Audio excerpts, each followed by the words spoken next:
Mesdames, bonsoir. Mesdemoiselles, bonsoir, messieurs. Chers téléspectateurs de TV-SAR, merci de votre fidélité. Actualité oblige.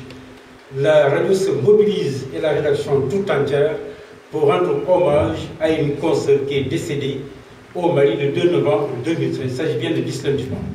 Qui était Ghislaine Dupont? Je m'en vais très rapidement vous présenter ce très beau plateau en compagnie de Bassine Lo qui dirige ce débat. Bassine, bonsoir et bienvenue. Bonsoir, cher Oussaro, bonsoir, chers téléspectateurs de TV Star.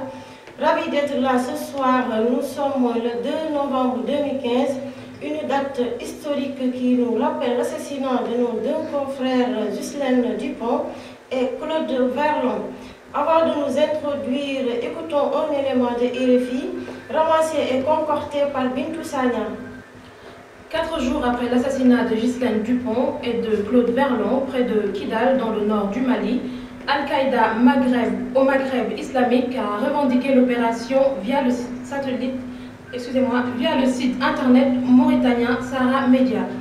AQMI dit avoir agi en réponse aux crimes commis par la France contre les Maliens. La revendication par téléphone émane de combattants obéissant à Abdelkrim Targhi, un Touareg, l'un des chefs AQMI. Écoutons les précisions de Laura Martel, correspondante de France 24 à Nouakchott. C'est par un appel d'un téléphone satellite que Sahara Media aurait reçu la revendication.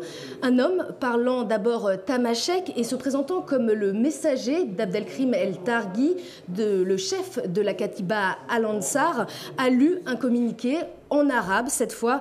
Dans ce communiqué, AQMI présente le double assassinat comme, je cite, une réponse aux crimes commis par la France et ses alliés, les forces onusiennes et africaines, dans l'Azawad islamique. Alors évidemment, il faut rester prudent car ce communiqué n'a pas encore été authentifié, mais il faut savoir que Sahara Media a déjà publié des communiqués d'AQMI à plusieurs reprises sans être démenti. Autre élément qui porte à rendre crédible ce communiqué, c'est le fait que les derniers éléments de l'enquête sur le double assassinat pointent vers trois suspects connus des services de renseignement français et qui auraient justement combattu dans cette Katiba d'Abdelkrim El Targhi. Alors, Abdelkrim El Targhi est le chef de cette Katiba Al-Ansar, c'est le seul chef Touareg de Katiba d'AQMI, c'est le cousin de Iyad Agrali, l'ex-chef d'Ansardine, qui avait donc attaqué vers le sud du Mali, provoquant l'intervention française.